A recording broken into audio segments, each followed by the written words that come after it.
Muri aya mezi y'impeshyi cyangwa se iki hakomeje kugaragara ibiza biterwa n'inkongi z'umuriro zitandukanye zitwara ubuzima bw'abantu zikanateza ibihombo. Muturarwanda, dore ibyo usabwa kwitwararika. Irinde gutwika amashyamba, ibyatsi cyangwa se ibiyorero. Zimya umuriro igihe cyose usoje ibyo wawukoreshaga. Irinde gutuma abana kurahura. Kwitwararika ibikoresho byateza inkongi nka buji, ipasi, ibibiriti n'ibindi. Muvumvu, irinde gukoresha umuriro kugira ngo udateze inkongi. Kirazira kubika peteroli, lisansi na mazutu mu nzu cyangwa kubicururiza muri za butiki.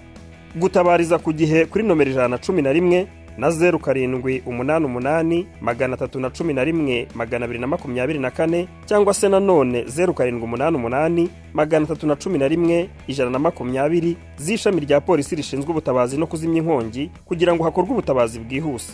Murakangurirwa kandi kugira ubwishingizi bw'inkongi z'umuriro. Ni ubutumwa bwa Minisiteri ishinzwe ibikorwa by'ubutabazi MINEMA ku bufatanye na Polisi y'u Rwanda.